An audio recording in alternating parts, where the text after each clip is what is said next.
Je suis très heureux de vous accueillir dans cette salle à l'occasion du lancement de l'économie au rendez-vous de l'histoire.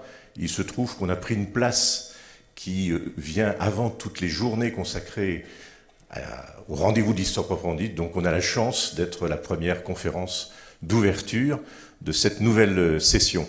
Alors en ce qui concerne l'économie au rendez-vous de l'histoire, ça fait 5 ans que l'aventure est lancée. Je vais en parler dans 2 secondes. Avant ça, je voulais parler un tout petit peu de la salle qui nous accueille, parce que, en tant que chef d'entreprise, on s'est battu pour avoir une salle comme celle-ci. On ne pensait pas que vous réunir ce soir, quand ça a été décidé, mais c'est encore une nouvelle configuration que l'on découvre, et j'espère que vous y trouverez beaucoup de plaisir à être réunis dans cette salle qui a de multiples activités, mais peut-être que Christophe en reparlera. C'est un outil qu'on a souhaité parce que pour l'attractivité d'un territoire, il est important d'avoir des lieux dans lesquels on puisse se réunir, dans lesquels on puisse applaudir des équipes qui remportent des championnats, même si ce n'est pas suffisant quelquefois pour gravir l'échelon supérieur. Il y avait tout à l'heure une convention des développeurs d'économie pour l'ensemble de la région, avec François Bonneau qui nous fait l'amitié d'être avec nous ce soir. Et il y a eu d'autres conventions d'entreprise, et c'est tout l'intérêt de cette salle qui est multiforme et qui permet d'accueillir beaucoup d'activités différentes. Et donc je voulais saluer l'effort qui a été fait par les élus pour essayer de comprendre ce besoin et nous accompagner. Alors nous, on les a tout petit peu accompagnés, mais en tout cas, merci beaucoup pour cet outil. Je voulais aussi rappeler le point de départ de cette série de conférences que nous allons ouvrir, qui sont dédiées à l'économie au rendez-vous de l'histoire. Nous étions partenaires précédemment des rendez-vous de l'histoire, mais c'est vrai que l'économie n'était pas forcément le thème principal. Et comme on est obligé d'être très attentif à la façon dont on peut consacrer le peu de sous que l'État nous laisse, donc il y a déjà quelques temps, on avait décidé d'essayer d'être plus discriminatoire dans nos choix. Et il y a 2 personnes qui sont venues me voir un jour, et je souhaite qu'ils me rejoignent. C'est Michel Piffert, directeur régional du CIC Ouest, et puis évidemment Francis, je le cherchais du regard. Alors Francis, tu es toi à l'origine, avec d'autres, des rendez-vous de l'histoire, mais vous êtes venus tous les deux me voir dans mon bureau pour essayer de m'expliquer l'idée que vous aviez suite à une réflexion que j'avais faite précédemment, justement dans le cadre de ce que je viens d'expliquer, c'est-à-dire comment on peut faire en sorte qu'une partie de cette manifestation qui a une aura qui est très importante dans la région et sur le plan national, puisse être dédiée à l'économie. Et ça a été le point de départ, et ça a très rapidement été un véritable succès. Je rêve cette année qu'on puisse atteindre peut-être 10 000 passages dans les différentes manifestations, dans la centaine de manifestations dédiées à l'économie.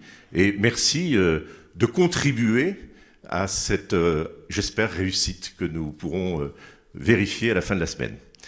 Donc, le CIC a été le premier partenaire, et je te remercie d'avoir convaincu ton président à l'époque de ne pas remettre en cause le partenariat que vous avez de façon historique avec les rendez-vous de l'histoire et d'accompagner en complément ce volet économique. Mais je tiens aussi à rappeler que la Chambre de commerce, que ce soit territoriale ou régionale, apporte une contribution très significative à l'organisation de ces manifestations.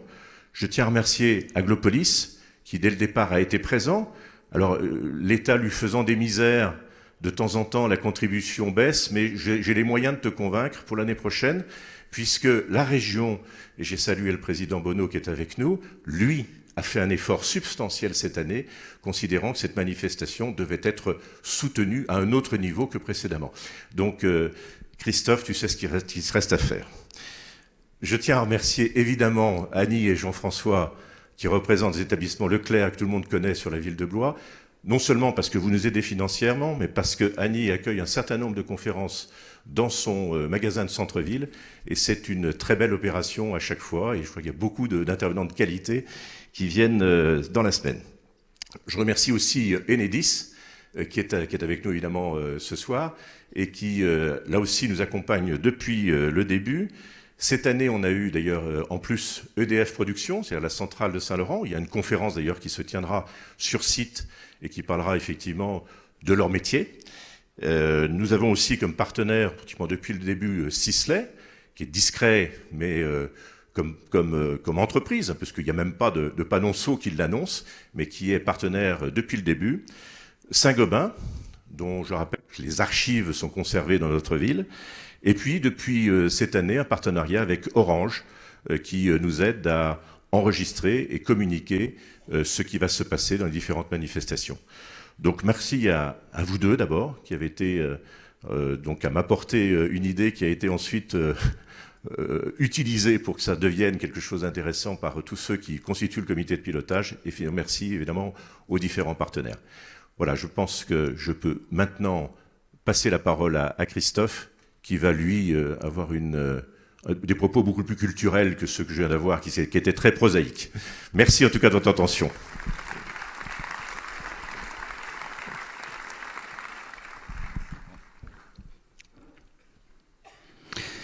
Monsieur le Président de la Chambre de commerce et d'industrie, cher Yvan, Monsieur le maire de Blois, cher Marc, Monsieur le Président du Conseil régional, cher François, cher Jacques Attali, et évidemment nous sommes là pour vous ce soir, et puis je voudrais saluer tous les collègues élus nombreux. Alors cette salle du jeu de paume, nous l'avons voulu. Yvan Sommet l'a rappelé, nous l'avons voulu pour y accueillir des manifestations sportives, des manifestations culturelles, plutôt des concerts, et puis aussi un certain nombre d'événements économiques. Et j'en profite pour dire à notre invité, Jacques Attali, pourquoi le jeu de paume ? Parce qu'effectivement, nous ne sommes pas à Versailles. Eh bien, cet intitulé du jeu de paume est parti d'un double constat. Un premier constat, c'est que les premières salles de sport de Blois à la Renaissance étaient des jeux de paume, bien évidemment. Et puis, nous avions envie d'envoyer un message à la population pour montrer que ici, au jeu de paume, eh bien, la République avait sa place, que les débats citoyens y avaient tout naturellement leur place. Et nous avons pensé que le jeu de paume serait le meilleur intitulé pour cette salle. Alors c'est une salle polyvalente, je ne vais pas revenir là-dessus. Yvan l'a évoqué. Je vais vraiment saluer Jacques Attali qui nous fait le plaisir d'être là pour présenter son dernier ouvrage. Et je pense qu'avec Jacques Attali, qui est déjà venu au rendez-vous de l'histoire, on a tous une histoire particulière, tellement son œuvre est nombreuse et prolifique. Je me suis amusé cet après-midi. Alors, j'ai feuilleté, je n'ai pas lu dans le détail, mais j'ai feuilleté votre ouvrage et je me suis en revanche amusé à compter tous vos livres. Et la liste est impressionnante. Alors, je les ai notés, vous permettrez. J'y ai trouvé 36 essais, 2 dictionnaires, dont un dictionnaire amoureux, 10 romans, 8 biographies, 3 pièces de théâtre, un conte pour enfants, 5 livres de mémoire, 6 rapports officiels et 2 beaux livres. Et je ne parle pas non plus, je crois, des directions d'orchestre que vous avez également réalisées. Vous êtes, à n'en pas douter, un homme d'influence. Et si j'emploie cette expression, c'est qu'évidemment, l'un de vos ouvrages, la biographie de Sigmund Warburg, était intitulé « Un homme d'influence ». Et quand je disais tout à l'heure que nous avions tous une relation particulière avec Jacques Attali, moi, ma relation, j'allais dire de lecteur, elle s'est faite autour de cet homme d'influence, Warburg, et je me souviens très très bien quand je l'ai lu, parce que j'étais au ski, pour tout vous raconter. Donc dans la journée, je dévalais les pistes de la vallée de Chamonix à Argentière, et le soir, je me précipitais sur Jacques Attali, sur son livre, évidemment. Voilà. Vous êtes, Jacques Attali, à n'en pas douter, un lanceur d'alerte. Vous allez ce soir nous dire comment nous protéger des prochaines crises avec, avec 3 principes. Et je crois que ces 3 principes, tous les acteurs locaux qui sont là ce soir pourraient s'en inspirer. Lucidité, combativité et positivité. Je crois que c'est ce qu'on essaye de faire ici à Blois avec Marc Gricourt. Et si je devais donner une petite piste de réflexion à l'échelle des collectivités locales, je ne parlerai pas du livre de Jacques Attali, c'est lui qui va vous en parler. Moi, je ferai référence à un ouvrage qui a été publié en France il y a 2 ans, d'un professeur de sciences politiques, Benjamin Barber, un Américain, professeur donc à l'université du Maryland, qui avait écrit un ouvrage qui a eu un succès mondial, dont le titre était « Et si les maires gouvernaient le monde ?» Alors l'expression maire dans le monde entier, c'est les patrons d'exécutifs locaux, cher Marc. Et si les maires gouvernaient le monde, c'était une réflexion à l'échelle de la planète, de New York à Lagos, de Shanghai à Buenos Aires, pour montrer qu'aujourd'hui, effectivement, il y avait une thématique urbaine particulière. Et à Blois, on n'essaye pas de gouverner le monde, on essaye de gouverner la ville et l'agglomération, en lien évidemment avec la région. Et nous essayons de construire un territoire humain, écologique et attractif. Et j'espère, Jacques Attali, mais j'en suis sûr, car j'ai quand même regardé quelques passages de votre livre, que vous nous donnerez, de bonnes idées. Merci beaucoup.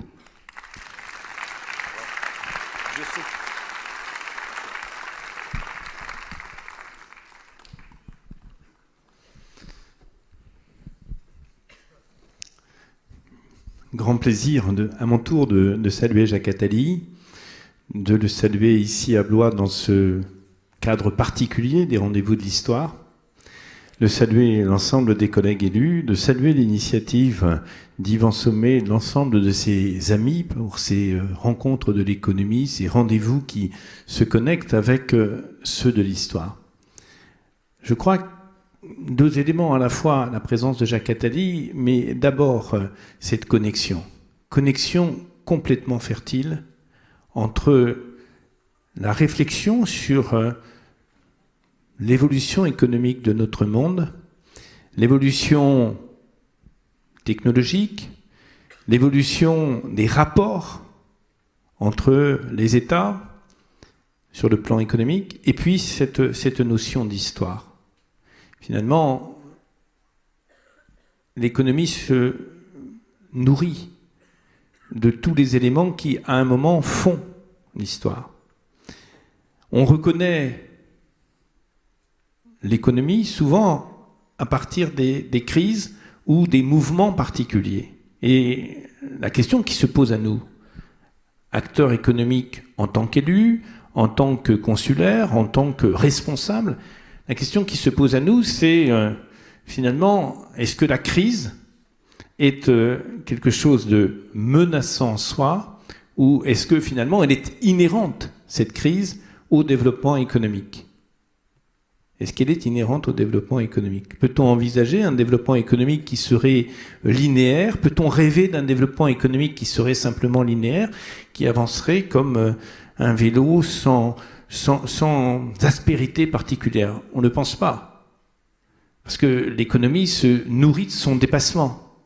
Et au moment où elle se dépasse, elle se met en connexion avec des formes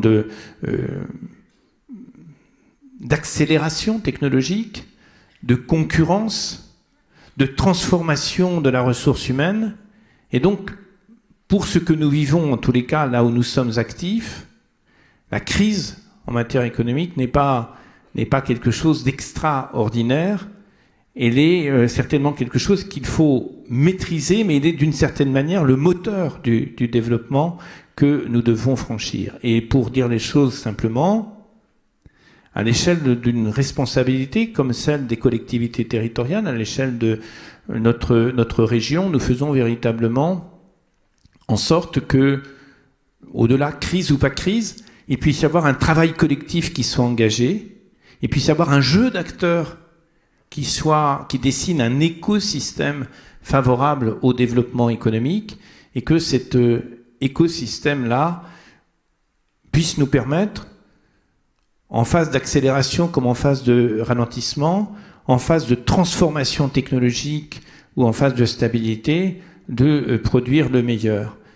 Et moi, j'attends beaucoup de ce que va dire Jacques Attali sur comment prévenir, anticiper par rapport à cette notion de crise, parce que c'est pour nous quelque chose qui est en permanence dans nos histoires. Et je terminerai par cette question. Est-ce que, au moment où l'économie est totalement connectée à des évolutions technologiques qui vont bien plus vite que celles du passé, est-ce que, à un moment où la problématique est posée dans une un échange mondialisé, est-ce que on peut parler de prévenir les crises, alors que par définition, elles trouvent leur source dans des antagonismes, dans des contradictions qui se jouent ailleurs de l'endroit où nous avons des responsabilités. Quand je dis nous, c'est pas simplement régional, c'est national, c'est voire européen. Comment envisager un positionnement par rapport à cela qui soit non pas de crainte, mais qui soit dynamisant. Accepter la notion de crise, accepter les aléas, accepter les transformations, les anticiper quand on peut, en tous les cas, en faire à chaque fois des leviers et se garder de postures qui soient des postures qui reviendraient à imaginer un monde économique stable, parce que ça, je crois que ça n'est pas, et ça ne sera, ça n'a peut-être jamais été, mais ça ne sera plus jamais quelque chose de souhaitable et à notre portée. Donc cette conférence, elle est attendue. Et moi, je trouve, je dis à Yvan Sommet pour terminer, je trouve vraiment très intéressant que ce sujet-là soit connecté au rendez-vous de l'histoire.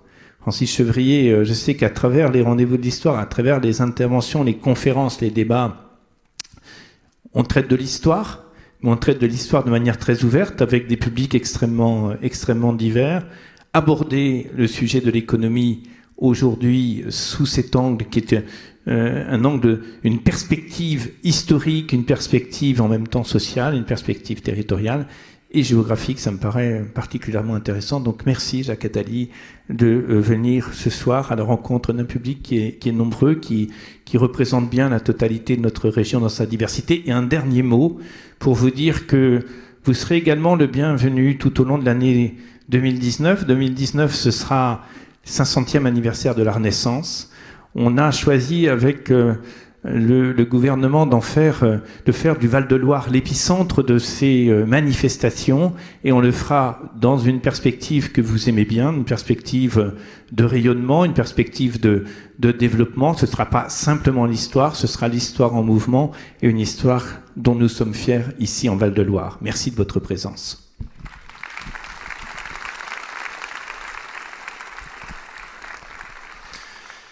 Très bien. Alors, pour ne pas oublier, d'abord, je voudrais absolument qu'on remercie Benoît Pinero. Alors, il se cache je ne sais où. Il n'est sûrement pas au premier rang parce qu'il est trop discret. Où est-ce qu'il est, Benoît ? Je ne sais pas où il est.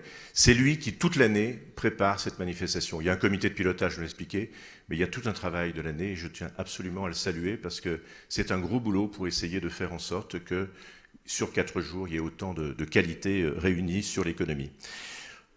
Deuxièmement, pour ne pas l'oublier aussi, Jacques Attali a accepté donc en fin d'entretien de dédicacer son dernier ouvrage. Alors il se tiendra, je ne sais pas exactement à quel endroit, sur la salle, ou je ne sais pas si... Bon, en tout cas, voilà. Donc ceux qui voudraient récupérer le livre avec une dédicace pourront sans doute le faire. Si vous êtes trop nombreux, il reviendra. Jacques Attali, j'avais écrit « On ne vous présente pas », alors d'autant moins lorsque Christophe a déjà dit beaucoup de choses. Mais pour les chefs d'entreprise, ça me paraît important de dire 2-3 choses. Alors c'est comme peut-être les journalistes, peut-être qu'en tant que chef d'entreprise, on est peut-être un peu trop à simplifier les choses, on aime bien classer les gens, notamment. Et vous, on ne vous classe pas. Parce que c'est vrai que quand on regarde votre parcours, on peut considérer qu'ayant été... longtemps dans le bureau à côté de François Mitterrand, vous êtes avant tout un homme de gauche. Et certains gardent cette image en disant « Oui, mais Jacques Attali, non, c'est pas notre tasse de thé, c'est l'homme de François Mitterrand, il n'y a pas eu que des choses... » Non, voilà, bon. Et puis, quand on regarde un peu, on dit « Mais non, mais juste derrière, il est devenu sarkozyste. » Puisqu'il a accepté de piloter une mission, qui s'appelle d'ailleurs la mission Attali, pour essayer de parler de la libération de la croissance. Donc ça complique un petit peu les choses.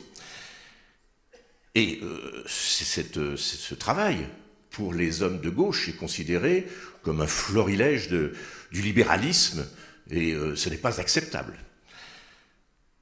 Et puis, le président Hollande, ensuite François Hollande, vous a commandé un rapport sur l'économie positive. On sait très bien qu'il aime ce qui est positif. Et puis, vous êtes le mentor de notre président actuel, puisque c'est vous qui avez commis l'irréparable en présentant Emmanuel Macron donc à François Hollande, et avec le parcours que l'on sait ensuite. Donc, déjà, c'est troublant que les 4 derniers présidents de la République aient eu besoin, et aient besoin encore actuellement, de vous avoir en permanence à leur côté, alors qu'ils ont une politique économique qui n'a pas toujours été linéaire et qui n'a pas toujours correspondu aux souhaits des chefs d'entreprise. Donc vraiment inclassable. Et puis je terminerai autre chose, il y a une prochaine mission qui vous attend, c'est que vous êtes pour l'instauration d'une institution financière mondiale, pour réguler l'économie, qui n'existe pas. Hein.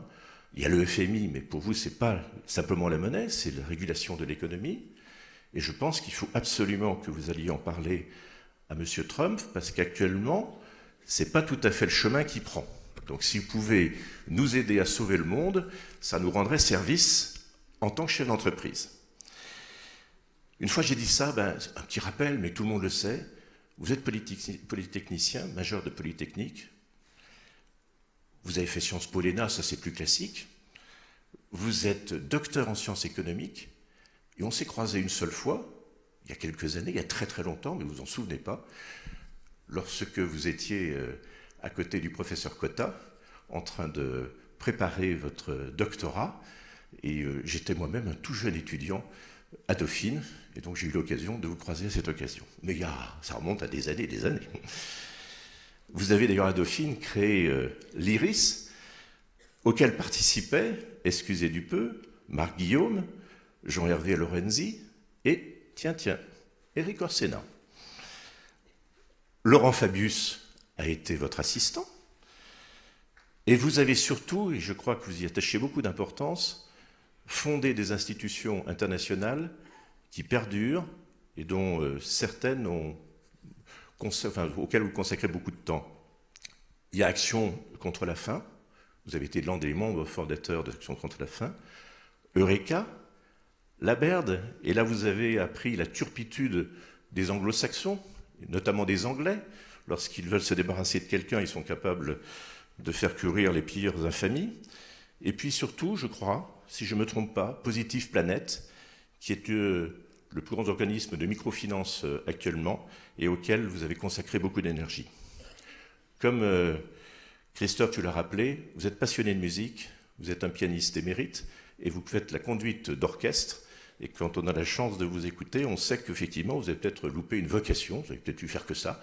Mais en tout état de cause, on apprécie tout ce que vous avez fait. Je ne parlerai pas de tous les livres, ça a été précisé. Je sais que votre éditeur qui est dans la salle est très content de vous, puisque en moyenne, vos ouvrages ne font jamais moins de 100 000 exemplaires. Et je suis sûr que le prochain, donc celui-ci que j'ai en main, et qui s'appelle, ça a été précisé, Comment nous protéger des prochaines crises, sera un véritable succès. Jacques Attali, c'est un véritable honneur de vous accueillir et je demande à la salle de vous applaudir. Comme vous voulez.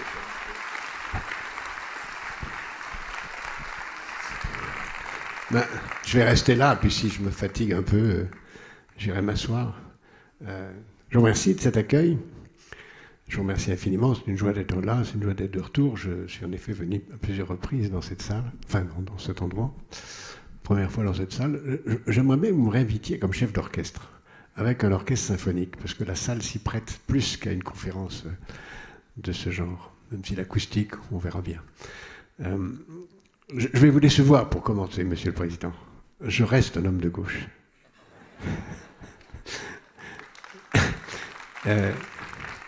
J'ai présidé pour Nicolas Sarkozy, qui est un ami personnel depuis très très très longtemps, pour qui je n'ai jamais voté. Vous voyez qu'on peut avoir des amis et être opposant politique, mais c'est un ami proche. Et il m'a demandé de présider une commission bipartisane. Et donc c'est une commission bipartisane où on a rassemblé en effet des gens, dont Emmanuel Macron était un des rapporteurs d'ailleurs, qui ont rassemblé des idées dans l'intérêt du pays. C'était une occasion unique de montrer qu'il y avait des choses qu'on peut faire tous ensemble, qu'on soit de gauche ou de droite, qui n'avaient pas été faites par la gauche, pas été faites par la droite, et qui sont progressivement faits. Avant de venir au sujet proprement dit, je voudrais revenir à un livre que vous avez fait allusion tout à l'heure, qui est Un homme d'influence. Je suis très, très heureux que vous ayez signalé ce livre, parce que c'est un livre qui m'est très cher. Non seulement parce que le mot « un homme d'influence » est né dans l'écriture de ce livre et qu'il a ensuite fait florès, Mais ensuite parce que ce livre, ce personnage de Sigmund Warburg correspond tout à fait au sujet de ce soir. J'en dis un mot d'abord avant de venir au contenu de ce que j'avais à vous dire. Sigmund Warburg était un banquier allemand, juif allemand, héritier d'une très grande famille, incroyablement sophistiquée dans l'Allemagne du 19e siècle, puis du début du 20e siècle, très intégrée dans la société allemande, et qui, au moment du basculement de la guerre, de la Première Guerre mondiale, une partie de sa famille a décidé de partir aux États-Unis, une autre partie est restée en Allemagne. Son père et cette branche familiale est restée en Allemagne.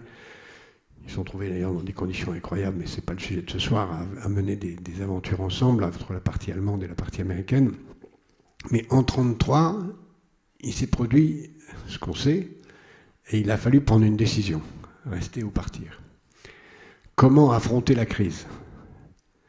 Il y a eu beaucoup de gens dans la société de l'époque qui n'ont pas vu, qui n'ont pas voulu voir, qui sont restés et qui ont fini, parmi en particulier la communauté juive, mais pas seulement la communauté juive, dans les camps et dans la mort. Puis il y a ceux qui ont vu et qui sont partis, puis il y a ceux qui ont vu et qui ont combattu. Il y a eu toute une palette de réactions, et toute proportion gardée, c'est un petit peu ça qui nous est affronté aujourd'hui. Sigmund Warburg, lui, a vu dans une conversation anecdotique qu'il a eue avec un des dirigeants allemands qui était proche du nouveau régime qui arrivait, une phrase qu'il a entendue et qui lui a fait décider de partir.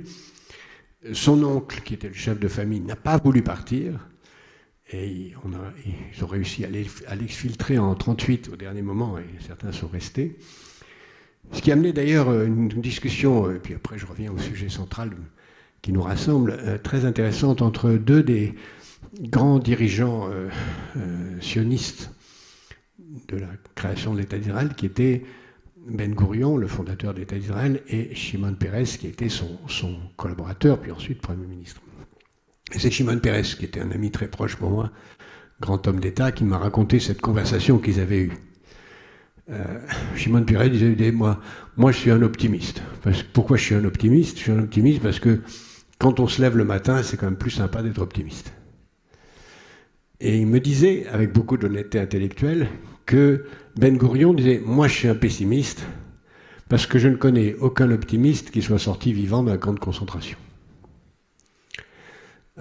Vous verrez que dans la conversation qu'on va avoir maintenant, moi je ne suis ni optimiste ni pessimiste. Et je vais me placer exactement, pour l'expliquer, dans cette salle. Une salle de sport. Alors, dans une salle de sport, où on est là, où on est là. Si on est là, on est spectateur. Si on est là, on joue.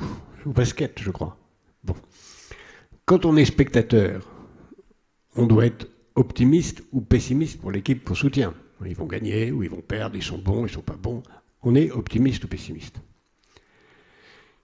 Mais quand on est donc joueur, c'est complètement sans intérêt de savoir si on est optimiste ou pessimiste. Un joueur n'est ni optimiste ni pessimiste. Un joueur, il est sur le terrain, il doit gagner le match. Et qu'est-ce qu'il doit faire pour gagner le match ?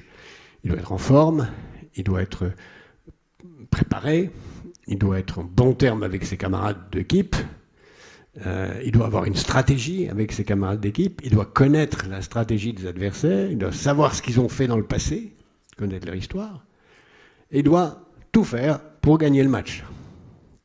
Autrement dit, à partir même du moment où vous vous posez la question de savoir si vous êtes optimiste ou pessimiste, ou si ce que je vais vous dire maintenant est optimiste ou pessimiste, c'est que vous n'êtes plus là, vous êtes là. Vous n'êtes plus des acteurs de la partie, vous êtes des spectateurs. Et quand on est spectateur, on est condamné à perdre.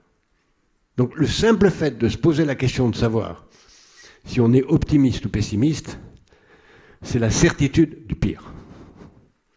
C'est la certitude qu'on ne fait que regarder la partie, alors que même si les enjeux qui sont devant nous sont absolument gigantesques, on peut avoir l'impression qu'ils sont hors de portée de chacun d'entre nous, que ce n'est pas la peine d'essayer, qu'on n'y arrivera pas, ou que ça se jouera pour le bien sans nous. Non. Chacun d'entre nous, on a un rôle à jouer. et je vais tenter d'en dire quelque chose. Aujourd'hui, en effet, le mot crise peut paraître un peu vide de sens. D'abord pour ceux qui ont un âge peut-être moins avancé que le mien, mais quand même avancé, on emploie ce mot depuis très longtemps, depuis au moins la crise de 1973, la première crise pétrolière, on parle de crise, et il semblerait qu'on s'en soit jamais sorti. Ensuite, le mot crise renvoie à des tas de concepts. Il y a une crise sentimentale, une crise gouvernementale, semble-t-il, une crise économique, une crise financière, mille et une dimensions de la crise. Ce dont nous allons parler ici, c'est de ce qui s'inscrit dans le long terme historique, et c'est pour ça que je suis très heureux d'être de nouveau à Blois, parce qu'on peut comprendre l'économie que si on le place dans le contexte historique. Ça n'a aucun sens. Il faut être analphabète pour prétendre comprendre quelque chose à l'économie si on ne fait pas en même temps de l'histoire. Notre situation, notre histoire nous apprend que les crises peuvent être définies comme les moments paroxystiques de contradictions qui finissent par se exploser et aboutir à un moment relativement plus calme, mais différent. Autrement dit, l'histoire n'est jamais une prolongation permanente de tendance, c'est une accumulation de contradictions qui arrive à des tensions particulièrement extrêmes et qui, à certains moments de ces tensions extrêmes, explosent, soit d'une façon naturelle, sans qu'on agisse dessus, soit parce qu'on a agi pour les ralentir, les précipiter, les accélérer. Et ceux qui survivent ou ceux qui arrivent à passer ces crises, qu'elles soient des crises personnelles ou des crises collectives, qu'ils agissent de survivre en tant qu'individu, en tant qu'entreprise, en tant que ville, en tant que pays, c'est toujours parce que on a réuni un certain nombre de qualités dont la principale, la première d'entre elles, c'est d'être capable de comprendre les enjeux, de savoir ce qui s'y joue, de les regarder avec froideur, avec calme, de ne pas aboutir à la résignation, de ne pas prendre peur devant des enjeux extrêmes, de savoir que même si c'est terrible, même si ce qui s'annonce est épouvantable, c'est jamais perdu. Je prendrai un exemple qui me touche particulièrement, c'est celui de Stefan Zweig. Stefan Zweig, un des plus grands écrivains du XXe siècle, des plus grands historiens, un des plus grands romanciers, un des plus grands biographes.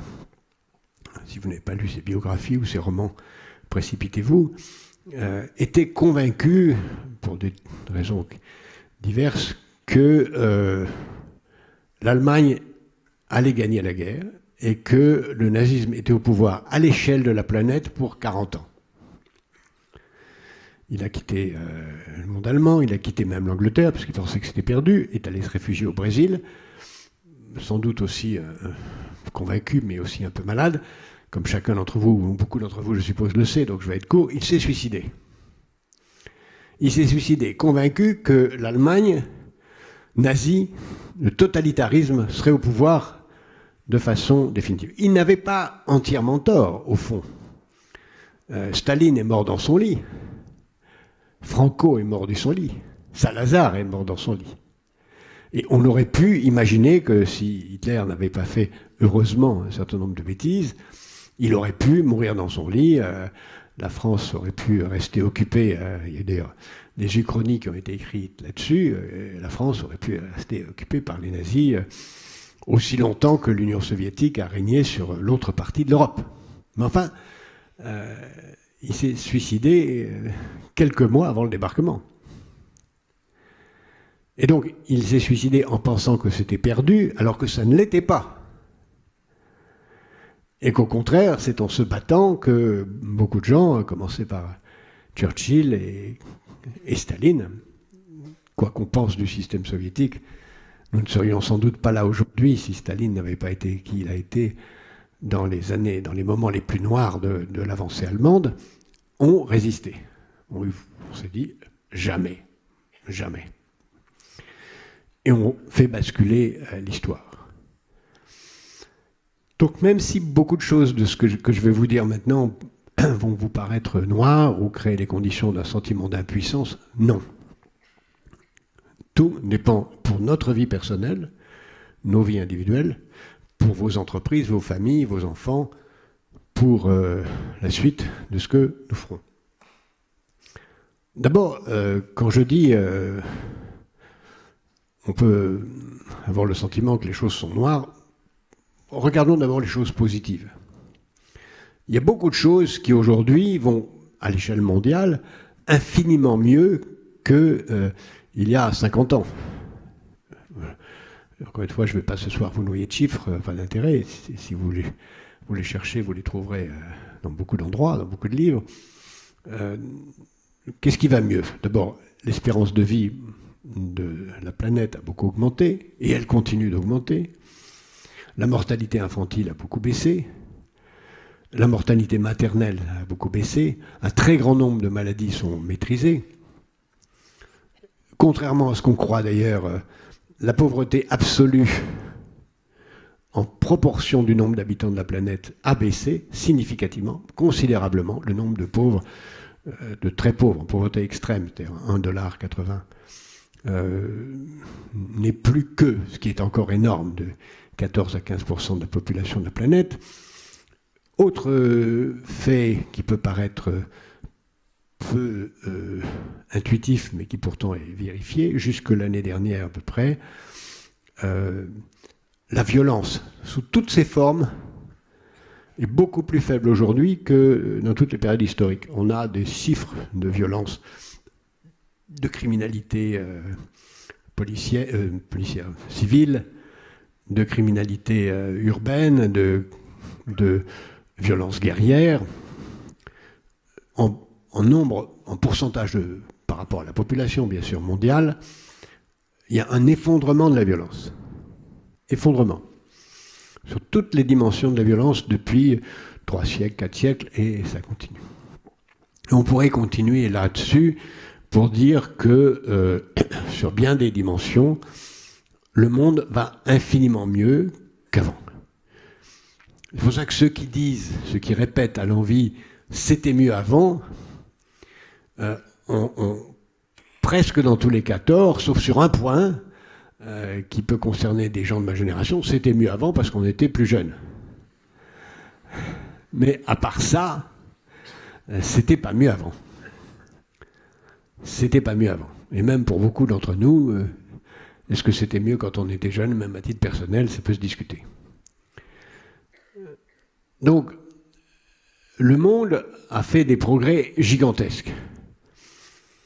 Seulement, à côté de ce tableau positif, il y a aussi des choses qui vont très mal, et des choses qui vont potentiellement aller de plus en plus mal, et qui nous font devoir affronter un certain nombre de crises, comme on en a connu déjà. Et c'est là où le lien entre l'économie et l'histoire est si essentiel, parce que, avec un peu de culture historique, on s'aperçoit non pas que les choses se répètent, mais qu'on peut trouver des précédents qui donnent à voir des choses qui nous disent des choses utiles pour comprendre ce qui se passe aujourd'hui.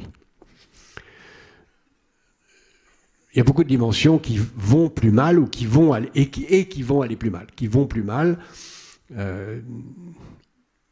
D'abord, la situation écologique, on ne va pas rester un siècle là-dessus, mais c'est maintenant établi. Il y a des mutations climatiques. On peut discuter de la part de l'homme dans ces mutations climatiques, même si on peut, ce qui n'est pas mon cas, laisser ouvrir cette question, mais il n'empêche, il y a une mutation climatique avec des conséquences dramatiques dès maintenant sur beaucoup de populations. Il y a dès maintenant un retour à la violence significatif dans certaines parties du monde.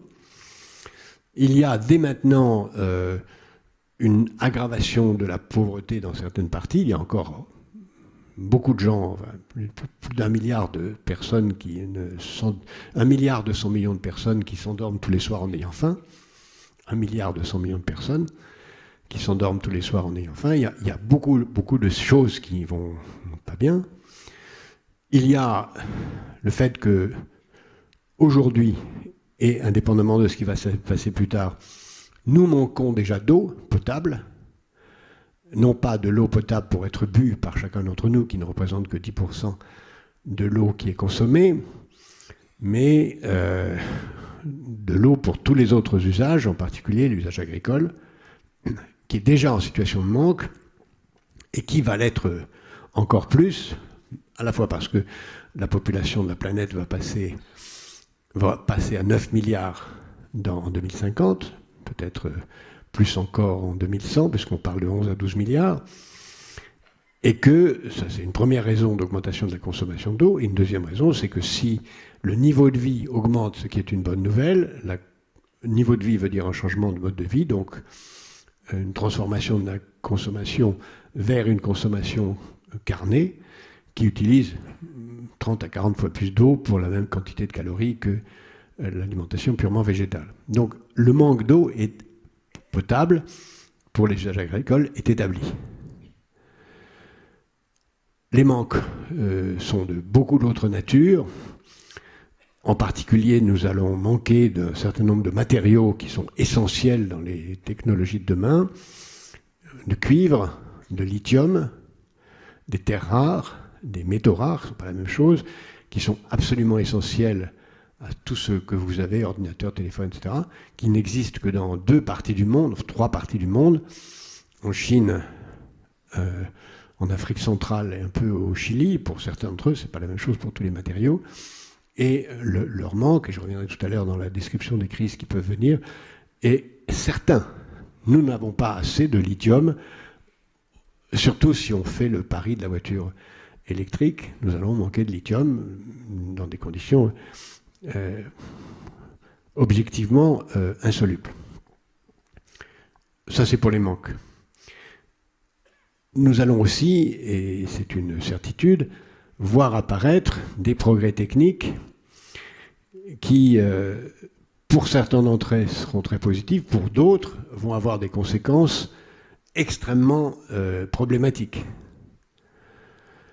Je prends l'exemple bien connu de l'intelligence artificielle, qui est juste une prolongation des tendances actuelles de ce qu'on appelle le numérique, l'accélération des capacités de calcul, qui amène en effet, et c'est la première menace, à la disparition d'un certain nombre de tâches, pas de métiers, mais de tâches, c'est pas la même chose, et qui donc pourrait à terme prolétariser un très grand nombre d'activités humaines, sans aucun doute. On parle à la louche de 300 à 500 millions d'emplois qui vont progressivement être prolétarisés à cause de l'intelligence artificielle, mais ça n'est qu'une des dimensions des risques que fait peser ces technologies.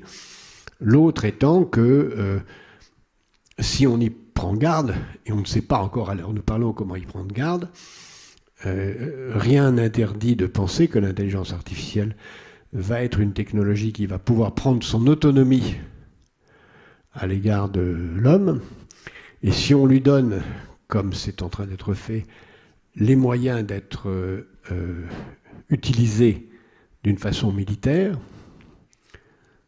il est à peu près certain qu'elle pourra un jour se retourner contre celui qui l'a fabriquée, sauf à mettre en place à l'échelle de la planète, et j'y reviendrai tout à l'heure, des mécanismes qui obligeraient à interdire à une intelligence artificielle de se retourner contre celui qui l'a fabriquée ou de faire quoi que ce soit contre un être humain.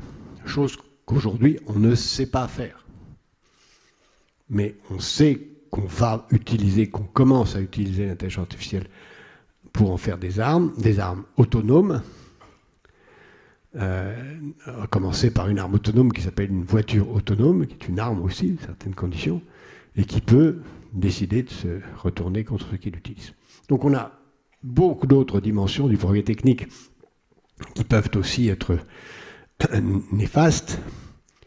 Tout ce qui vient en biotechnologie, tout ce qui vient avec le clonage génétique et l'artificialisation de la vie, tout ça pose énormément de problèmes, dont la transformation du climat, la disparition des espèces en est un exemple.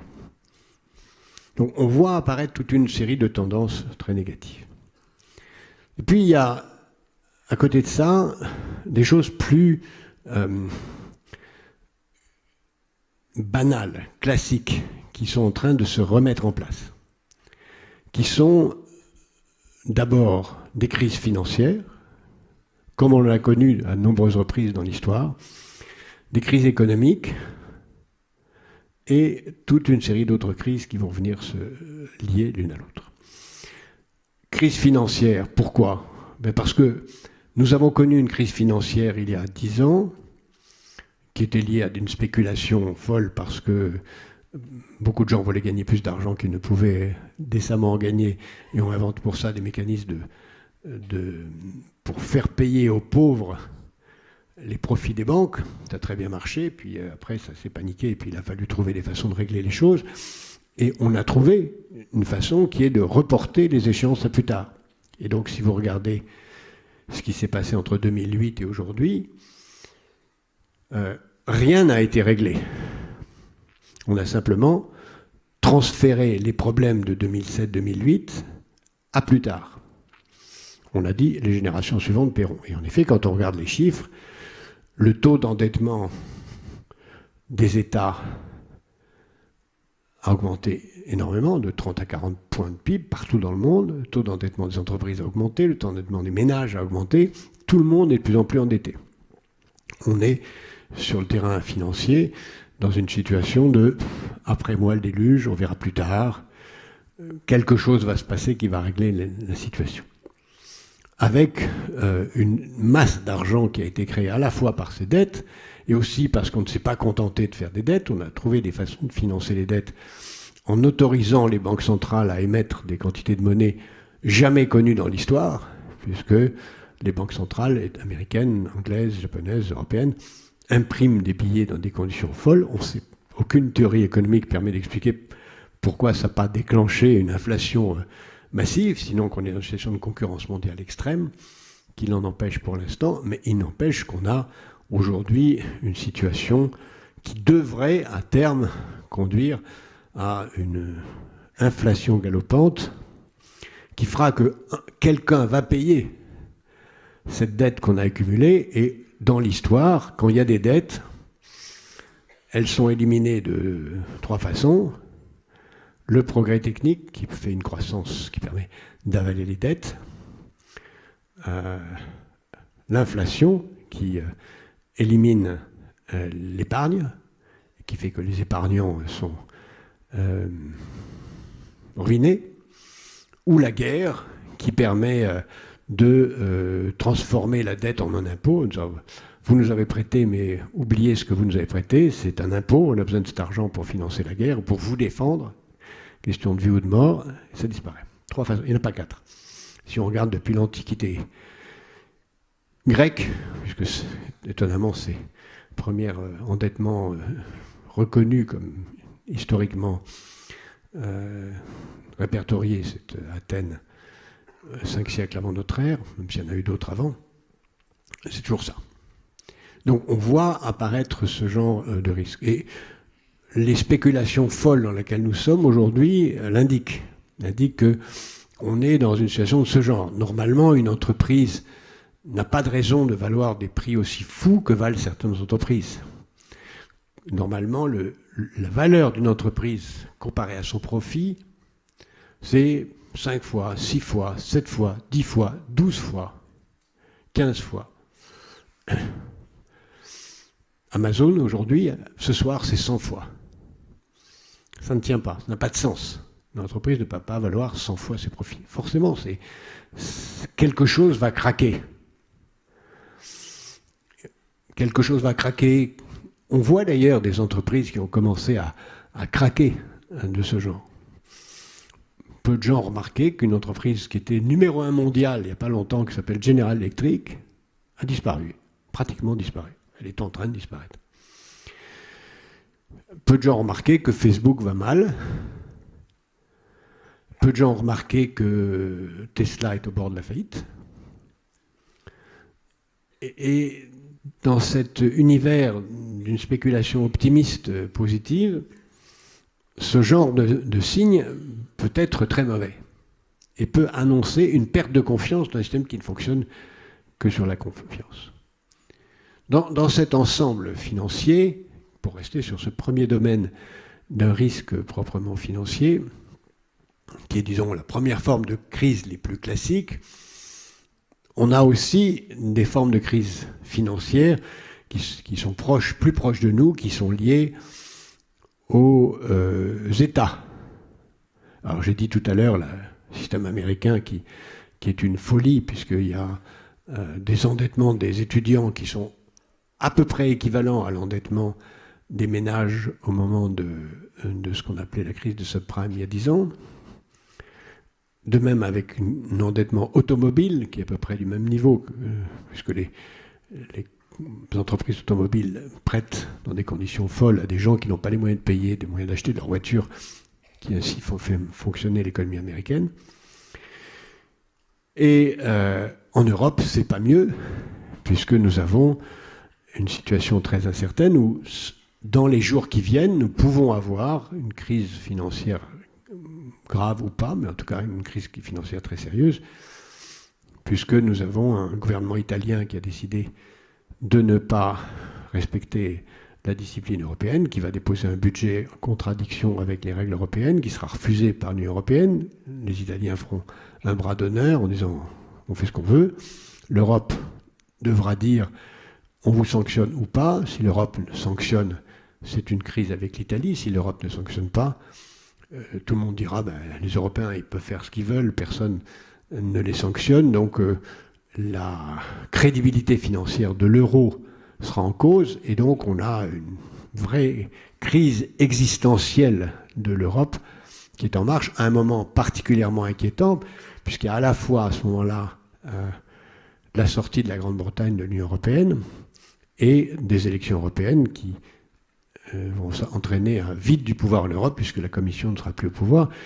Et comme par malchance ou comme coïncidence, le président de la Banque centrale lui-même doit être remplacé l'année prochaine. Donc on a une période d'extrême fragilité de l'Union européenne qui va ajouter une dimension à cette crise financière qui est la première des multiples crises qui est devant nous.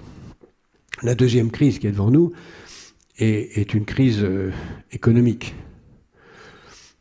Pourquoi une crise économique ? Parce que nous sommes dans un moment où, idéologiquement, la loi du marché a imposé un individualisme extrême. C'est chacun pour soi.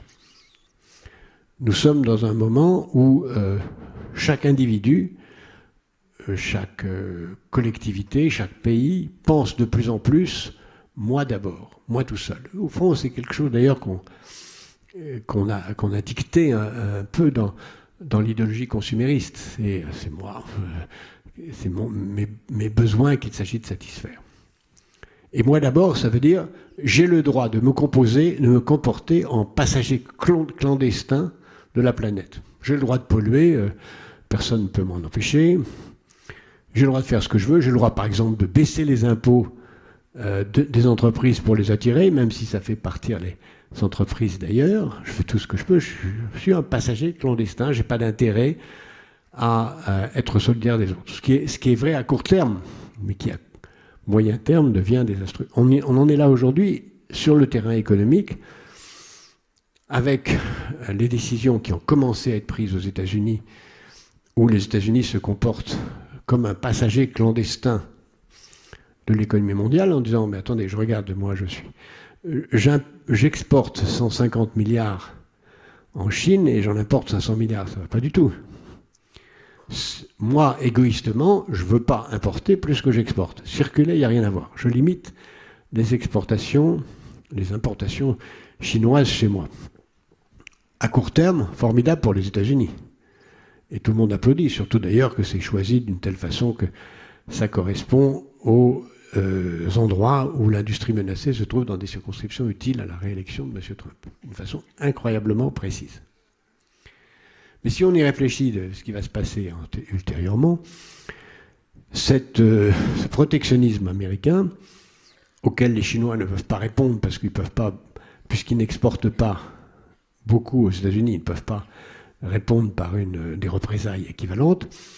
Les Chinois vont se trouver en situation d'avoir des tas de produits qui ne peuvent plus exporter aux États-Unis. Et pour eux, c'est absolument vital, parce que la croissance, c'est la condition des exportations, c'est la condition de la croissance, la croissance, c'est la condition de l'emploi, et l'emploi, c'est la condition de la survie du régime. Et donc, ils ne peuvent pas se permettre une croissance inférieure à 6-7% par an. Donc, qu'est-ce qu'ils vont faire?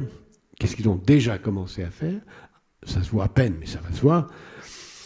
Ils vont déverser à grande vitesse et à bas prix les produits qu'ils ne peuvent plus vendre aux États-Unis sur le marché européen et sur le marché africain.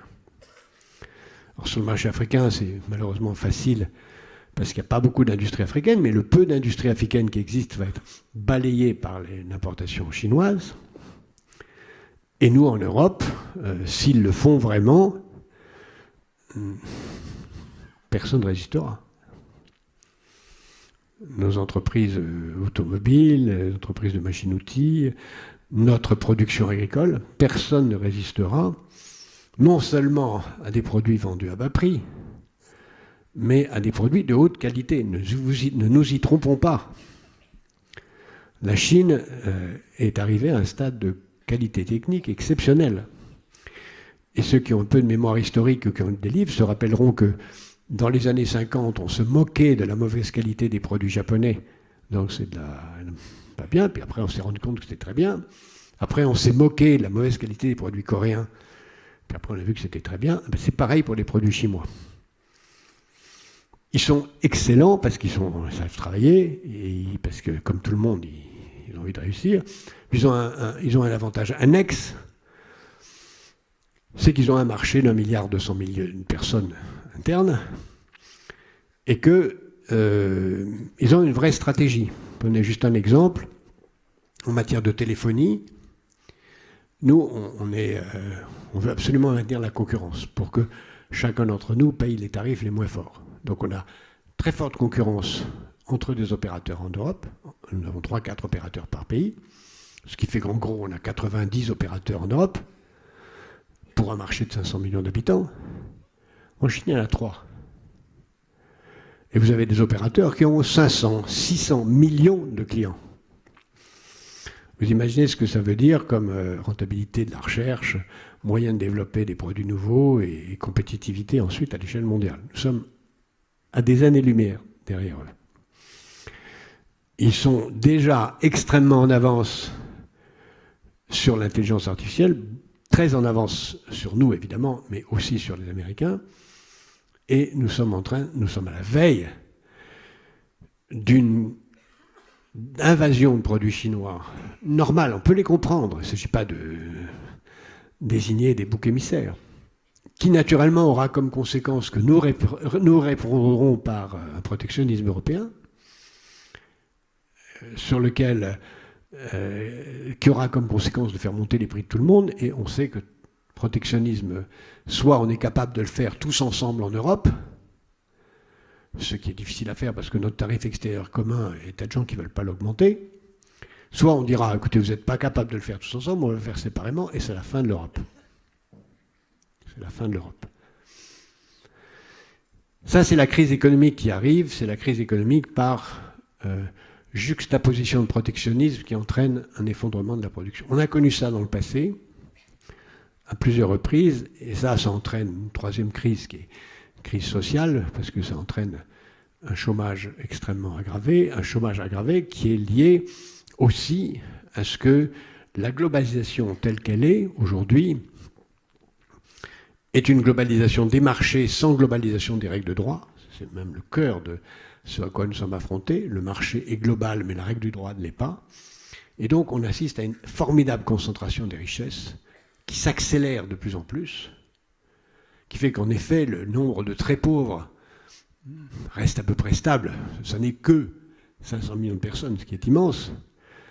Mais le nombre de très riches se réduit aussi et concentre de plus en plus de richesses. C'est même absolument frénétique. Et ces très riches concentrent tellement de richesses qu'ils ont tous les pouvoirs, non seulement politiques, médiatiques, financiers, qui fait que les pouvoirs démocratiques sont de plus en plus vidés de sens.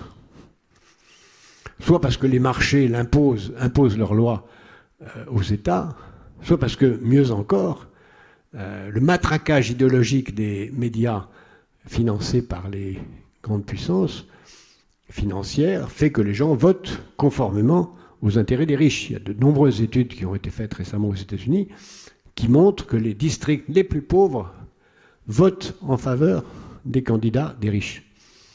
Et que on voit s'installer progressivement une plutocratie à l'intérieur de nos démocraties. Globalement, ça veut dire quoi? Ça veut dire qu'à l'échelle du monde, nous sommes face à une situation où nous avons deux puissances dominantes qui sont en train de s'installer. Les États-Unis, qui restent une très grande puissance, même si c'est en déclin relatif, en déclin de différentes dimensions, ça reste une très grande puissance, la première puissance mondiale. Et une autre qui est en train de monter, d'une nature complètement différente, la Chine, qui est en train de monter, qui n'a sans doute pas de vocation à être un maître du monde, mais qui a vocation à assurer sa survie, pour ça assurer des matières premières, assurer des ressources. Et au milieu, il y a qui? Il y a nous, les Européens. Et dans cette crise économique, nous sommes, nous, Européens, potentiellement la principale victime. Pourquoi? Parce que si à 15-20 ans d'ici, il y a vraisemblablement un affrontement américano-chinois qui se prépare. D'ici là, les Américains et les Chinois se disent, mais où se trouvent les principales richesses du monde? En Europe. Les grandes entreprises, les talents, les terres, les ressources sont là. Et comme nous ne nous défendons pas, nous allons voir deux choses. Premièrement, nous allons prendre conscience que les Américains ne sont plus là pour nous défendre, parce que nous ne sommes plus pour les Américains des partenaires, mais nous sommes des concurrents, nous sommes une proie. Ils ne seront plus là si nous avons à nous défendre face à un adversaire quelconque. Et deuxièmement, les Chinois aussi nous considèrent comme une proie. Et on voit, moins en France qu'en Allemagne, mais en Allemagne de façon très avancée, où un très grand nombre de petites entreprises de haute technologie allemandes sont rachetées très intelligemment par les Chinois. Ou par des joint ventures qui sont en fait des rachats inversés. Et donc l'Europe risque, cette superpuissance, première puissance du monde aujourd'hui, divisée, mais superpuissance, 510 millions d'habitants ayant le plus haut niveau de vie, risque d'être saignée aux quatre veines par les puissances de demain parce que nous ne sommes pas capables de s'unir.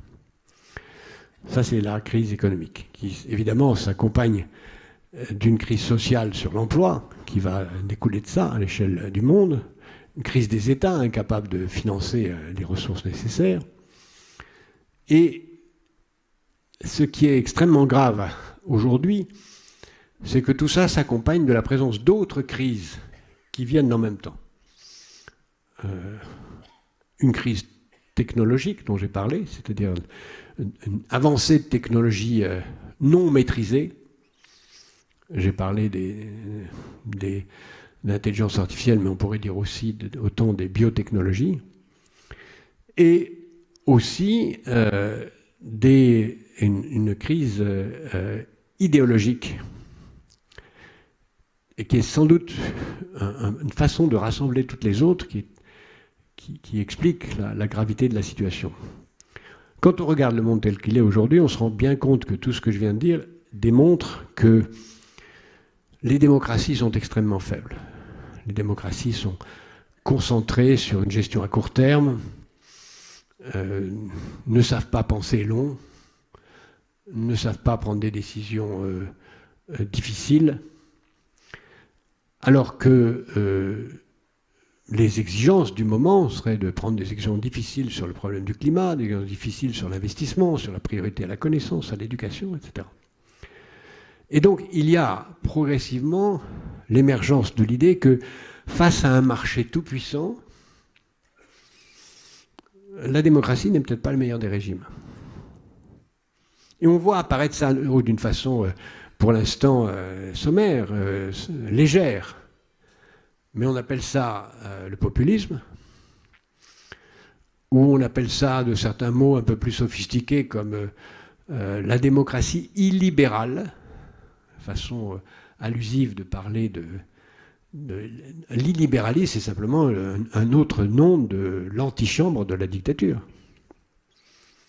Et si on continue comme ça, on aura des gens qui vont dire la dictature, c'est mieux parce qu'elle prend en charge les enjeux de sécurité, de migration plus ou moins imaginaire, de sécurité plus ou moins en cause, de long terme que la démocratie. On le voit, c'est ce qui se passe au Brésil cette semaine, c'est ce qui se passe en Pologne, c'est ce qui se passe un peu partout, et on le voit avec ce sentiment de on n'y arrive pas tous ensemble, il faut arriver séparément. Et donc le grand enjeu de ce cumul de crises auquel vient s'ajouter le crise du climat, qui, elle, à l'évidence, ne peut pas être réglée en fermant les frontières.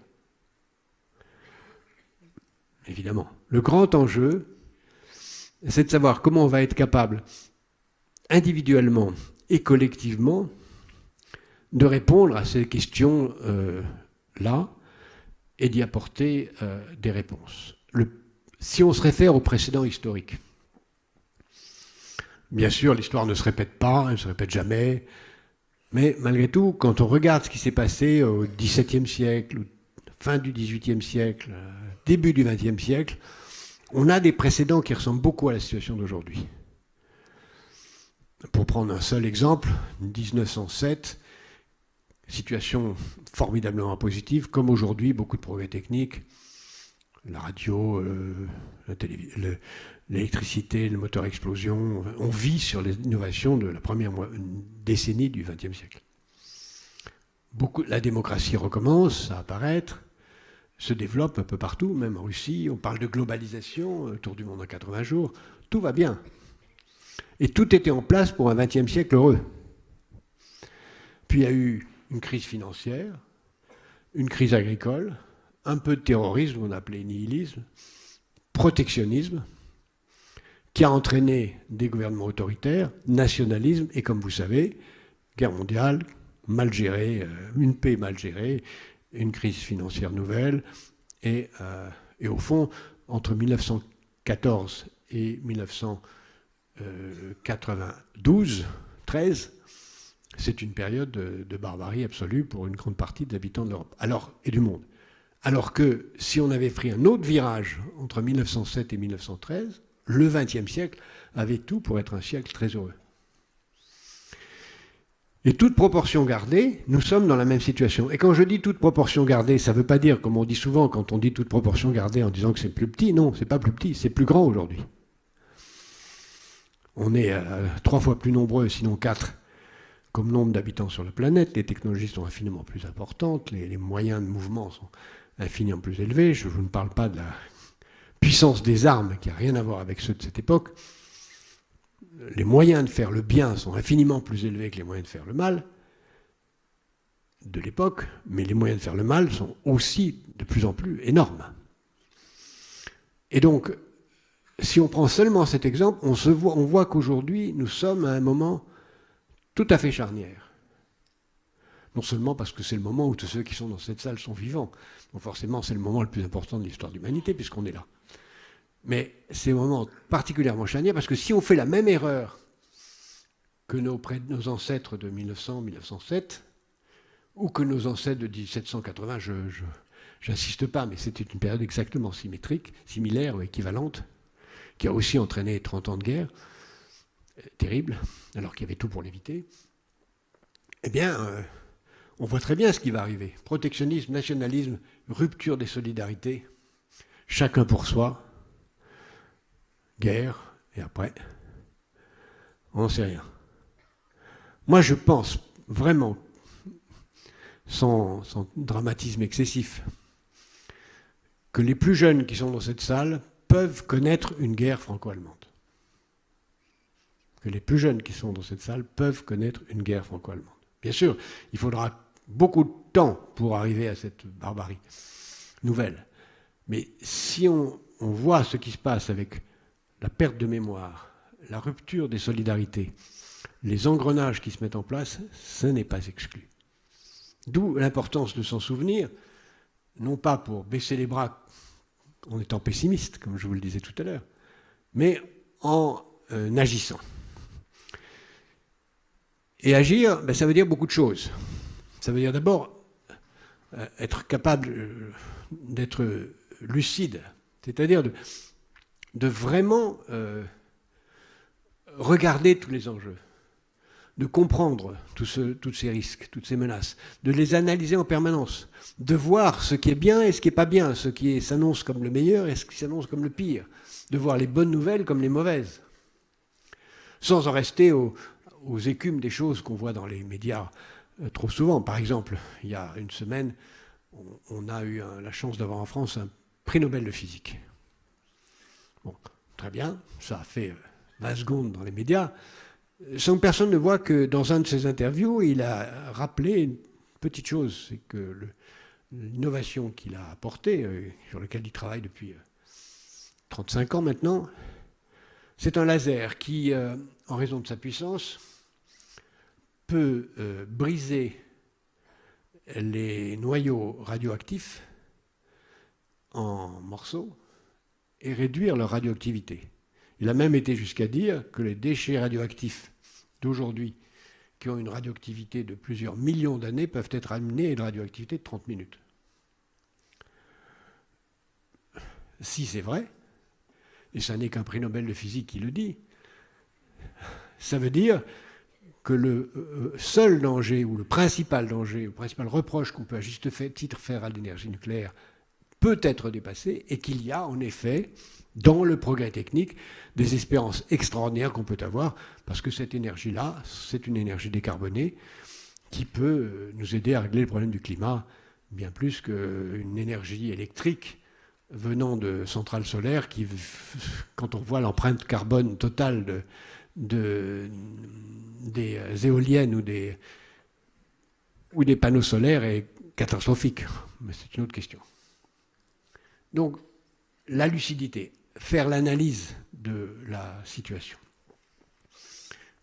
Et c'est vrai aussi, non seulement dans une analyse géopolitique qu'on peut faire quand on est un dirigeant politique ou quand on est dirigeant d'une collectivité territoriale, mais ça peut être vrai aussi pour une entreprise. Il faut être lucide, regarder, en fonction de tout ce que je viens de vous dire, quels sont les enjeux, les concurrents, les ressources, les matières premières, d'où elles viennent, ce qui peut arriver avec différentes évolutions. Deuxième attitude très importante, c'est la combativité. Ça veut dire ne pas baisser les bras. Penser que quoi qu'il se passe, on peut toujours agir, on peut toujours faire quelque chose. On peut toujours faire quelque chose à titre individuel. Sous tous les enjeux dont je viens de parler, nous avons notre rôle à jouer individuellement, modestement dans la façon dont on consomme, dont on travaille, dont on se comporte avec les autres. On peut aussi individuellement faire quelque chose en travaillant dans une ONG, en travaillant dans un parti politique, en travaillant à quelque chose de collectif. On est tous responsables dans chacun de nos actes. Et si on ne veut pas se faire imposer les choses, il vaut mieux les faire soi-même. Par exemple, je suis convaincu qu'un des éléments clés de la solution du problème du climat et du manque d'eau, c'est la consommation de viande. Si l'humanité était entièrement végétarienne, nous n'aurions un très grand nombre de dimensions du manque d'eau et du problème du climat auraient disparu. Alors, je vous laisse réfléchir à ça, mais je suis convaincu que si dans 50 ans nous ne sommes pas tous volontairement végétariens, nous le serons de force. Parce qu'on ne pourra pas faire autrement. Et ça pose bien des questions. C'est vrai aussi au niveau de l'entreprise, c'est vrai au niveau de la collectivité territoriale. Et d'ailleurs, tous les exemples ont montré que ne gagnent les batailles que les individus, les entreprises, les villes, les nations qui ont conscience du manque, qui ont conscience de la menace. C'est dans la conscience de la menace que se trouve le ressort.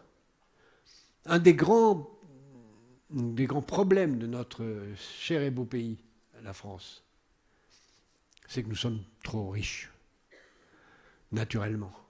Enfin, vous habitez la région la plus belle du monde, et vous n'avez aucune raison de penser que quoi que ce soit de ce que je viens de vous dire vous concerne. Et sans doute êtes-vous dans la partie du monde, la Touraine, si tant est que je puisse dire que vous êtes en Touraine. J'ai peur de mettre les pieds sur ce que je ne devrais pas. Êtes-vous en Touraine? Oui, non? Bon, pas vraiment. Bon, alors, le Val-de-Loire est la région la plus protégée du monde de tous les enjeux dont je viens de parler. Les chocs arrivent tard. Et c'est justement quand on est en situation de ne pas voir les chocs qu'on finit par en être la principale victime. La communauté juive allemande a pratiquement disparu dans la Shoah parce qu'ils étaient tellement intégrés dans la société allemande. Ils avaient gagné toutes les médailles dans la guerre, dans l'armée allemande en 14-18, qu'ils ne pensaient pas une seconde être menacés. Et ici, vous n'êtes pas menacés ni par le climat, ni par les Chinois, ni par la crise financière, mais vous l'êtes. Et c'est en prenant conscience de ces menaces que nous serons capables de réagir. Mais c'est en effet un de nos problèmes. Donc, avoir conscience, être combatif. D'une certaine façon, penser, personne ne fera rien pour moi.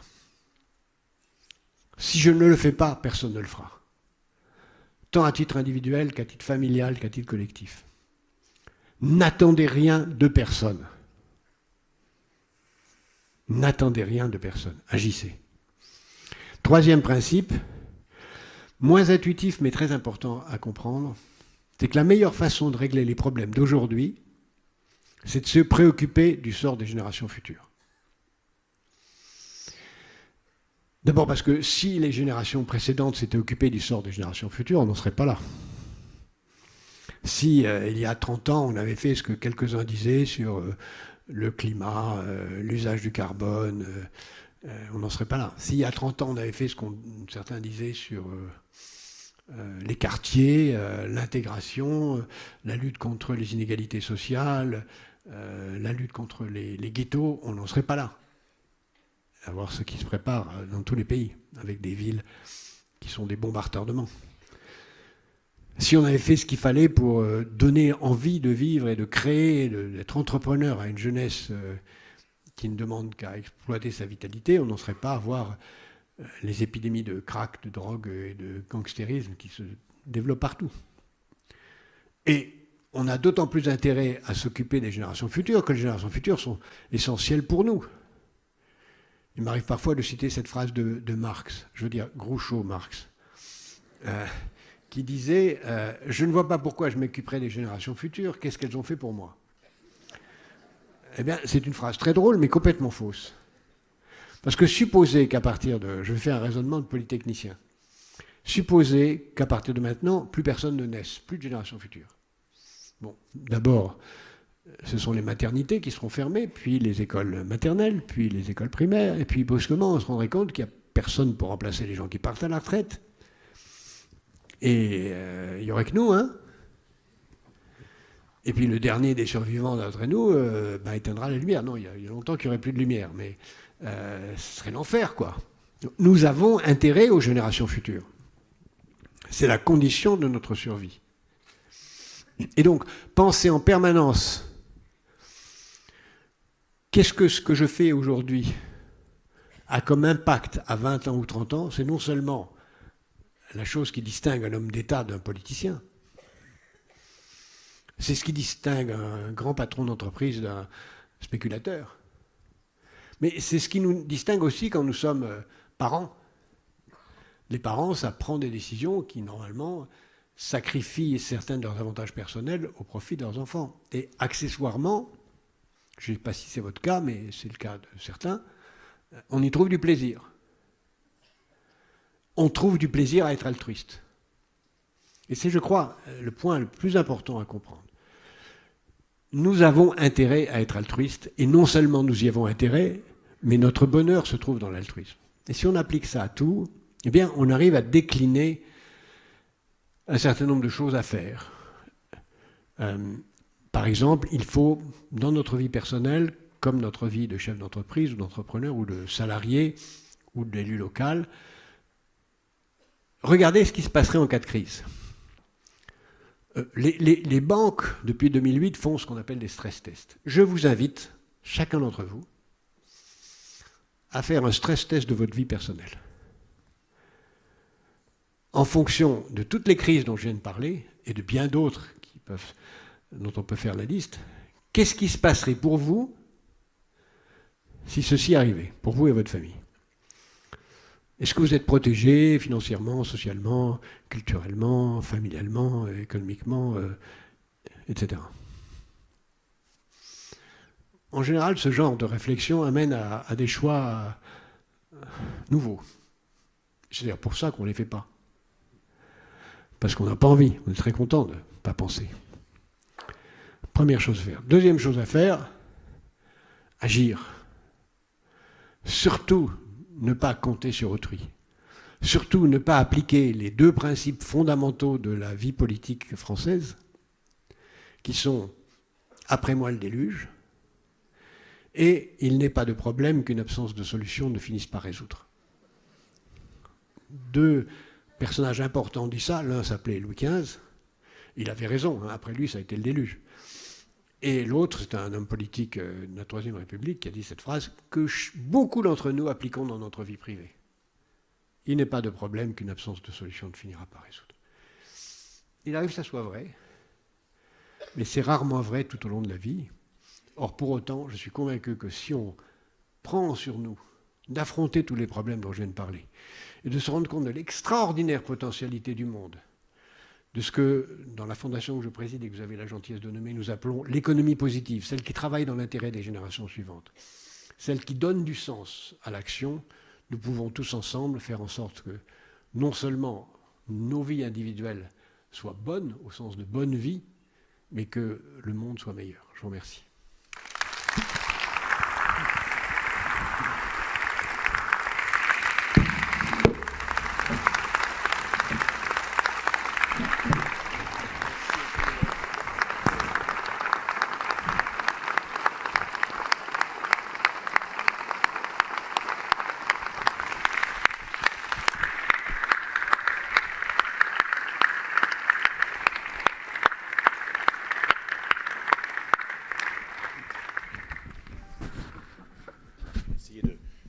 Je ne sais pas s'il y a un deuxième micro, parce qu'on va avoir vraiment 5-10 minutes pour poser une ou deux questions.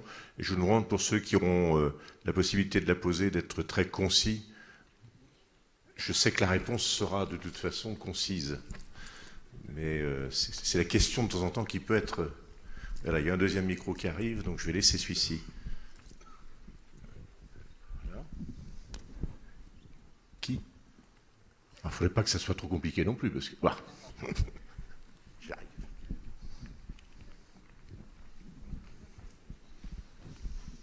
Bonjour Monsieur Attali. Quelles sont les erreurs de projection que vous avez faites auprès des différents présidents de la République?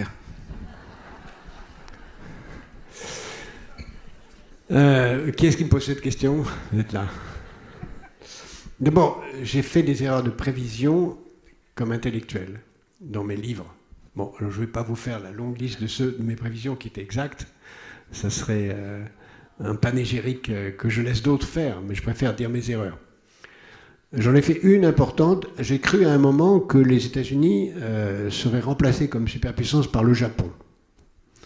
Et ça ne s'est pas produit, tout simplement parce que le Japon est empêtré dans un effondrement démographique dont je n'avais pas perçu l'importance, mais qui m'a rappelé combien la démographie était cruciale.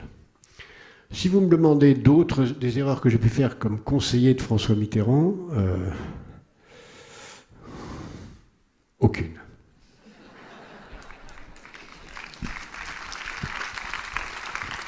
Autre question aussi concise.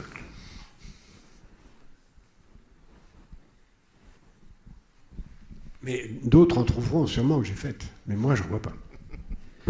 Dans les choses à faire tout de suite, si l'on peut, dans les choix, est-ce qu'il faut acheter une voiture électrique ou une voiture hybride? Si on peut ne pas avoir de voiture... Pardon, je vais dire ça, mais je vais choquer beaucoup de monde, mais... Dans 20 ans, le fait d'avoir une voiture paraîtra une absurdité.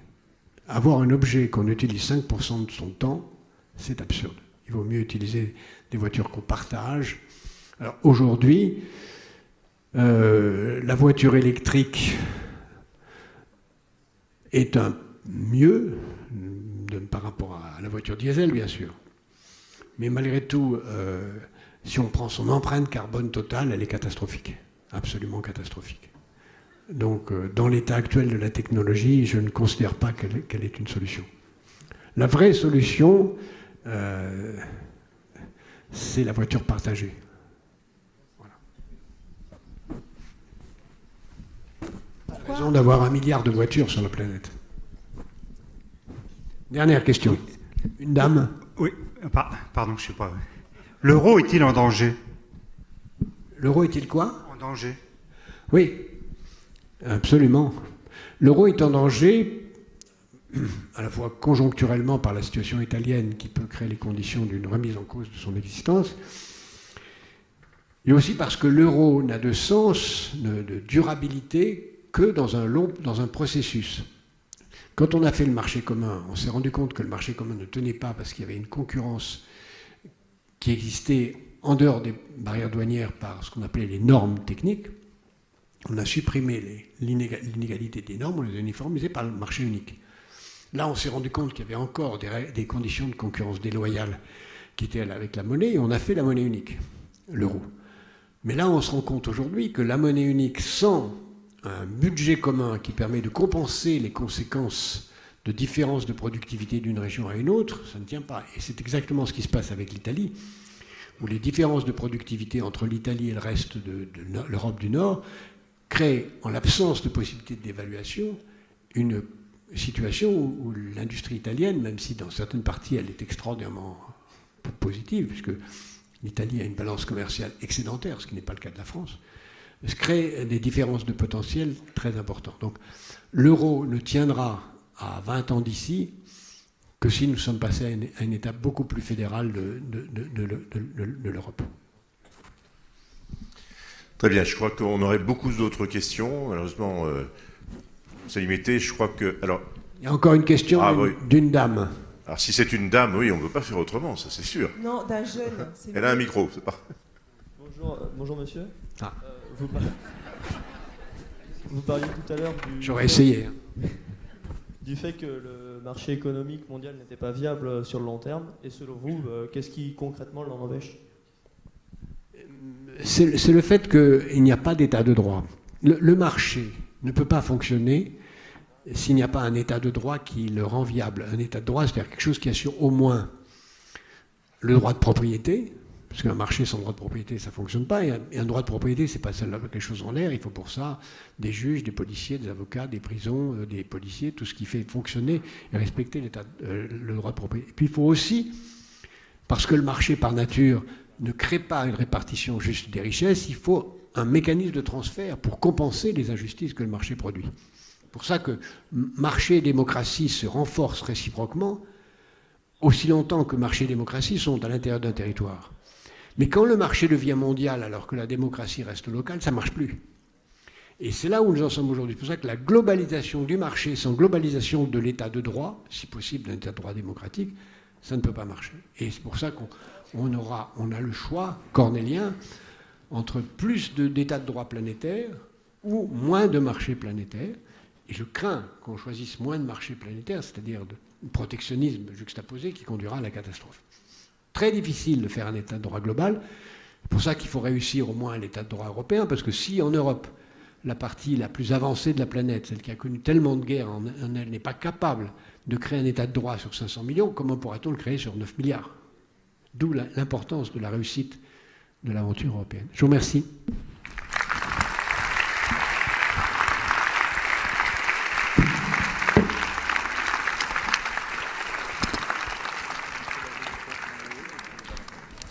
Donc la dédicace se fera dans le hall et M. Attali va s'y rendre. Voilà, merci beaucoup de votre participation. Et alors vous avez évidemment, j'espère, tous le programme de tous nos rendez-vous de ces 4 jours à venir. C'est le petit opus jaune qui se trouve à l'intérieur de la revue globale. Et donc à très très bientôt pour de nouvelles aventures, dès demain matin.